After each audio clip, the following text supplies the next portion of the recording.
Bonjour, bonsoir à tous et bienvenue dans cette vidéo spéciale Halloween. Et oui, j'adore cette fête. Au point où j'ai déjà fait 2 vidéos sur le sujet où je crie mon amour à cette fête de long en large, et cette vidéo-ci est d'ailleurs la deuxième partie de la vidéo de l'année dernière, à savoir les personnages terrifiants de l'enfance. Donc déjà, n'hésitez pas à la voir la partie 1, ça fait plaisir, d'autant plus que je donne un peu plus de détails sur mon amour de cette fête, et surtout parce que l'année dernière, je parlais de personnages qui m'ont terrifié à titre personnel quand j'étais enfant. Sauf que cette fois-ci, on va ratisser un peu plus large. Alors certains personnages ont pu me marquer, voire même me faire peur étant enfant, mais ce ne sont pas que des films de mon enfance, il y a même certaines œuvres récentes. Et avant de commencer, petit rappel des règles. Donc, nous ne parlerons que de films pour toute la famille, donc qu'un enfant peut voir, après pas forcément tous les âges de l'enfance, mais si c'est interdit au moins de 12, c'est mort quoi. Il n'y aura maximum qu'un film par réalisateur, il n'y a aucun ordre précis dans ce top, c'est pas genre le 5e fait moins peur que le premier, c'est vraiment limite du hasard. Alors je vous préviens, je ne vais que très peu spoiler le film, et si jamais je le fais, je mettrai un timer. Et bien entendu, c'est un top personnel. D'ailleurs, n'hésitez pas à me donner les vôtres en commentaire. Mais bref, si tout est bon pour vous, alors sortez une citrouille, une sorcière, un fantôme, et c'est parti.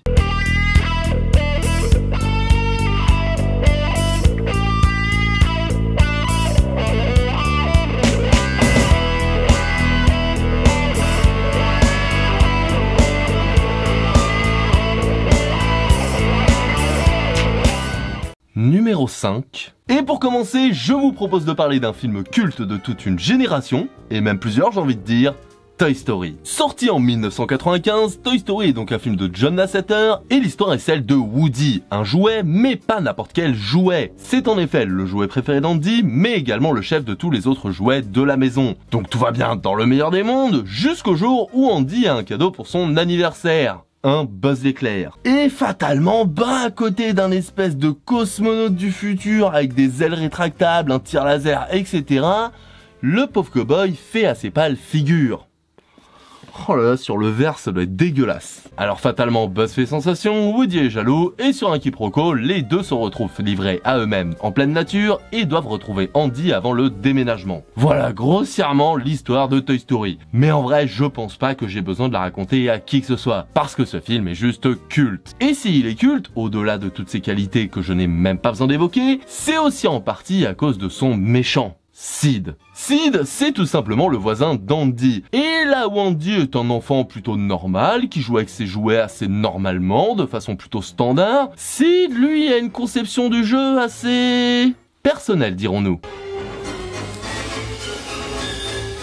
Psychopathe!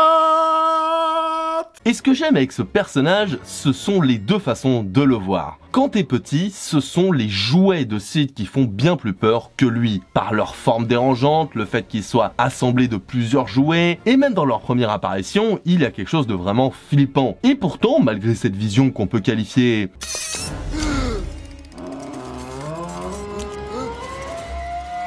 Oui, un minimum d'horrifique, oui, et bien pourtant, ce n'est rien comparé à Sid. Car on peut s'en rendre compte enfant, mais c'est vraiment une fois ado, voire adulte, qu'on se rend compte de l'horreur du gamin. Bon déjà, rien qu'à son design, qui lui aussi est ultra dérangeant, il faut dire que la 3D de l'époque n'aide pas beaucoup, mais c'est surtout par sa personnalité et ses actes. Sid est un vrai malade avec ses jouets, et clairement, ce qu'il leur fait, ça s'apparente à de la torture. Alors oui, si tu regardes ça de manière cartésienne, effectivement, c'est juste des jouets et ils sont pas censés être en vie, sauf que dans le monde de Toy Story, si, ils sont en vie. Et c'est d'autant plus choquant quand tu as passé tout le film à les apprécier ces jouets, que ce soit Woody, Buzz, mais les jouets en règle générale. Et pourtant, en vrai, Sid, ce n'est qu'un gamin turbulent, un gamin qui aime juste faire péter des trucs, comme il y en a des centaines. Mais quand tu te mets du point de vue des jouets, il est juste terrifiant. Numéro 4. Pour ce point, je vous propose de reparler d'un film dont j'ai parlé sur ma vidéo des dessins animés pour toute la famille, vidéo que je vous invite à voir d'ailleurs, Monster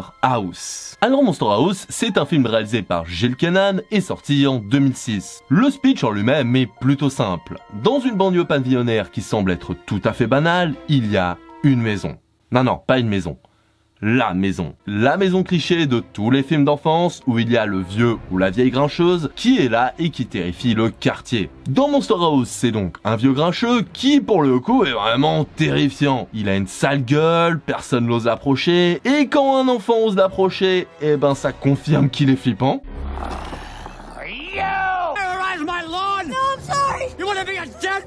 Psychopathe. Et pourtant, ce n'est rien comparé à la maison. Parce qu'après l'énervement de trop, le petit vieux est amené à l'hôpital, et c'est à partir de ce moment que sa maison semble prendre vie. Ce que j'aime beaucoup avec Monster House, c'est qu'un peu comme Toy Story, il y a deux éléments flippants. Dans Toy Story, c'était les jouets puis Sid, et là où le vieux est une espèce de peur concrète et tangible, la maison, elle, est surnaturelle. Et pourtant, elle marche très bien, question flip. Déjà rien que par le mystère autour de la maison en elle-même, mais aussi son design, et ce avant même qu'elle commence à prendre vie, la tension et le suspense qu'on partage avec les protagonistes qui petit à petit essayent de s'approcher de la maison et d'aller à l'intérieur, il y a un vrai côté suspense flippant, qui pourtant n'est rien comparé à l'intérieur de la maison. Que ce soit par les effets, l'action, que ce soit par l'ingéniosité de ce qui se passe dans la maison, le côté vraiment vivant avec une logique d'être vivant, que ce soit par les couleurs ou la façon de présenter l'intérieur, même si oui, le film a effectivement mal vieilli visuellement, ça reste une peur vraiment très bonne pour les enfants. Numéro 3. Et pour ce point, je vous propose d'aller sur un film live, et pas n'importe quel film live, Harry Potter. Alors, est-ce que j'ai vraiment besoin de vous présenter Harry Potter? Un enfant nommé Harry, dont les parents ont été tués par le Seigneur des Ténèbres, aka celui dont on doit pas prononcer le nom, aka Voldemort. L'enfant a détruit Voldemort, c'est l'élu, il a une cicatrice sur le front, sauf qu'en fait Voldemort n'est pas mort. 11 ans plus tard, Harry, il va à l'école des sorciers, et il vit de folles aventures avec ses amis Ron et Hermione, etc., etc. Vous connaissez, que ce soit par les livres ou par les films, Harry Potter, c'est juste un phénomène multigénérationnel, on peut le dire, je pense, oui. Mais donc, je parle de quel élément d'Harry Potter? L'araignée du 2?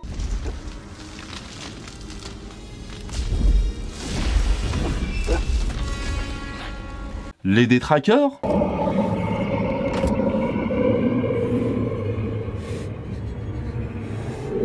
Alors oui, ça aurait pu être eux, mais non, je parle bien du Seigneur des Ténèbres, Voldy en personne. Et plus particulièrement du 1 et du 4. Alors oui, techniquement, on le voit dans le 2, mais c'est plus Tom Jedusor, pas Voldemort. Dans le 3, il est pas présent, et à partir du 5, c'est plus pour ados/adultes les films Harry Potter. Et on a dit qu'on restait sur les films pour toute la famille, et déjà que le 4...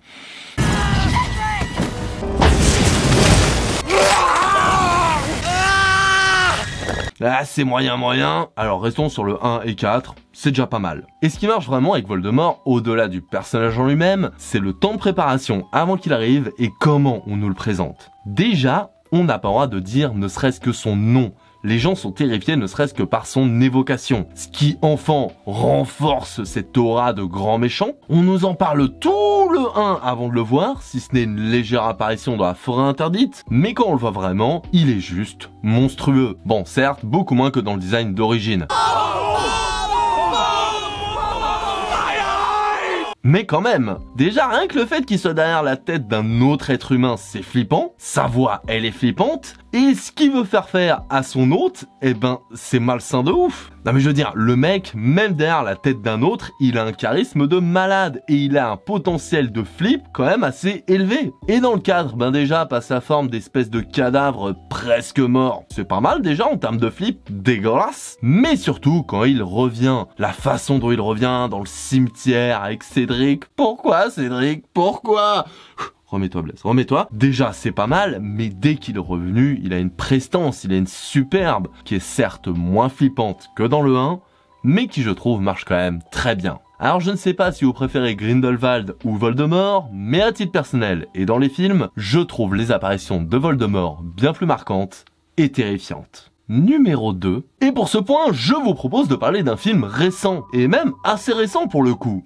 Le Chapeauté 2. Alors, le Chapeauté, c'est bien évidemment le personnage de Shrek. Mais le Chapeauté, ben il a pas vécu toujours avec Shrek. Il a vécu des aventures en solo lui aussi. Il a eu bien évidemment son premier film en 2011, et le deuxième réalisé par Joel Crawford et Januel P. Mercado, sorti en 2022. Alors l'histoire de base, elle est plutôt simple. C'est le Chapeauté qui est une espèce de star locale, il fait le con, il sauve des gens, etc. Sauf qu'au bout d'un an, il perd une vie. C'est dramatique. Mais pas de soucis, c'est un chat, et donc il a 9 vies. Sauf que cette vie-là, c'était sa 8e. Et donc, la prochaine qu'il perdra, ce sera la dernière. Alors je vais pas en dire plus sur le film en soi et les péripéties, parce que c'est pas ça qui nous intéresse. Par contre, pour ce point, attention, spoiler, allez à Stemcode pour aller au point suivant, parce que je ne peux pas parler du Chapeauté et son antagoniste sans spoiler un minimum. Et mon Dieu, quel antagoniste. Alors j'ai mis beaucoup de temps à voir le film et pendant plusieurs semaines, voire mois d'ailleurs, j'ai vu pas mal de gens porter des louanges sur le personnage de la mort dans le chapeauté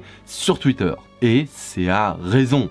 Le personnage est super. Chaque apparition est incroyable, que ce soit par sa prestance, que ce soit par son animation, ses effets, le fait qu'il arrive tranquille, la peur qu'il fait ressentir au chapeauté, qui pourtant lui est si confiant d'habitude, c'est vraiment excellent. Il avance lentement, il est sûr de lui, un peu comme dans un espèce de cauchemar. Alors oui, personnellement, en tant qu'adulte, j'ai très vite compris qui il était vraiment, que c'était pas juste un simple loup, mais bien la mort. Mais enfant, je pense pas que ce soit si évident. Et à mon avis, la révélation doit être ultra marquante. Le seul reproche que je ferai au personnage, c'est qu'on ne le voit pas assez, parce qu'il a une telle prestance, il est tellement marquant que j'en veux plus. Un peu comme le baron Samedi dans La Princesse et la Grenouille d'ailleurs, mais qui lui n'est pas flippant. La mort dans le chapeauté, j'aime tout chez lui, que ce soit son design, son bagou, sa manière d'être, et il représente très bien la mort. Il est pas gentil, il est pas méchant, il fait juste son taf, et il le fait très bien. Mais je crois que l'élément qui me fait ressortir le plus de trucs chez lui, ce sont ses yeux. Il a des yeux qui te prennent l'âme, il a des yeux qui te poignardent, c'est juste incroyable. Alors, je ne suis pas un enfant, et comme ce film est sorti en 2022, je n'aurai jamais l'occasion de savoir si ce film est terrifiant pour eux. Et d'ailleurs, si vous connaissez des enfants qui ont vu le film, n'hésitez pas à me dire s'ils ont trouvé le personnage terrifiant ou pas. Mais dans tous les cas, je trouve que chaque apparition du personnage met une ambiance et une atmosphère palpable. Et enfin, le numéro 1, un film que j'aurais évidemment mis dans ma première vidéo si je l'avais vu enfant, mais pas de chance, je ne l'ai vu qu'adulte, Coraline. Parce que oui, Coraline est terrifiant. Réalisé par Henry Selick en 2009, donc l'homme qui a réalisé L'étrange Noël de Monsieur Jack, ça fait jamais de mal de le rappeler, Coraline est donc un roman adapté de l'œuvre de Neil Gaiman. Et l'histoire est donc celle de Coraline, une jeune fille qui vient de déménager dans une nouvelle maison, une maison partagée entre plusieurs appartements. En explorant la maison, Coraline découvre une porte dérobée, l'amenant dans un appartement presque identique au sien. Avec quasiment les mêmes voisins, les mêmes parents, à un détail près, ils ont tous des boutons à la place des yeux. Alors au-delà de l'antagoniste du film, déjà rien que dans le monde réel, l'ambiance est assez pesante. Henry Selick oblige. Il y a une atmosphère plutôt froide, plutôt lugubre, les personnages sont assez bizarres alors qu'on est toujours dans le monde réel. C'est quelque chose d'assez pesant déjà, et qui peut être un minimum dérangeant. Et pourtant ce n'est rien comparé à l'autre monde. Déjà tout semble trop beau, trop joyeux, trop parfait entre guillemets, si on oublie un détail qui je trouve est l'un des plus flippants du film, bah encore une fois, les yeux en bouton. Et c'est pas pour rien que c'est flippant, parce qu'on dit que les yeux sont la fenêtre de l'âme, et là on ne voit rien. Mais même sans parler de ça, le film arrive totalement à retranscrire dans l'univers cette espèce d'atmosphère de rêve irréaliste, où ça a l'air logique quand t'es dedans, mais une fois que t'en parles ou quand t'en sors, tu te dis « Mais c'est complètement chelou, comment j'ai pu imaginer ça moi ?» C'est à la fois trop beau pour être vrai, et en même temps trop malsain. Et ça bien sûr, sans parler de l'antagoniste principal, la mère de Coraline de l'autre monde, qui déjà de base est assez flippante, encore une fois avec les yeux en bouton, et aussi accessoirement le fait qu'elle veut la gaver de nourriture, qu'elle essaye de l'inciter à pas rentrer dans son monde de base, etc., etc., mais qui devient encore plus flippante à partir de ce moment. 1, 2... Psychopathe!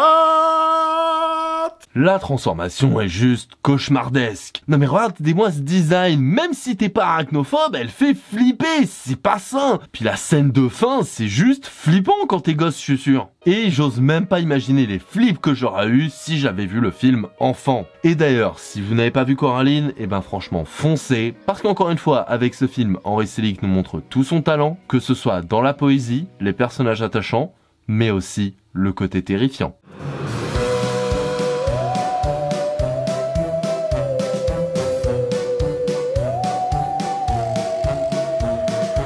Alors maintenant je suis bien embêté parce que je ne sais pas quoi rajouter de plus que l'année dernière. Parce que j'ai revu ma conclusion et je l'aime plutôt bien. Je trouve les peurs d'enfants fascinantes. L'enfance, c'est une période sacrée, une période où on se cherche, où on se crée, où on est ultra influencé et réceptif à tout ce qui nous entoure, et c'est là qu'il faut faire gaffe justement. Parce qu'attention, les peurs, et surtout les peurs d'enfants, c'est ultra important pour se construire. Par rapport à la catharsis, affronter ses démons, etc., etc., mais il faut quand même faire attention. Faire attention à ce qu'on montre et à qui. Toutes les œuvres n'iront pas à tous les publics. Et ça, qu'on soit enfant ou pas d'ailleurs. Il y a des trucs qui peuvent vous faire peur et moi pas du tout, et inversement. Et c'est pas parce que toi, enfant, t'as pas eu peur de quelque chose que ce sera le cas de ton fils, ton neveu, le gamin que tu gardes ou autre chose. La peur, c'est ultra subjectif, il ne faut pas juger celle des autres, et encore moins par rapport aux nôtres. Mais bref, encore une fois, j'en dis beaucoup plus dans ma conclusion de la vidéo de l'année dernière, donc encore une fois, n'hésitez pas à aller la voir. Mais que vous le fassiez ou pas, je vous souhaite à toutes et à tous un excellent Halloween.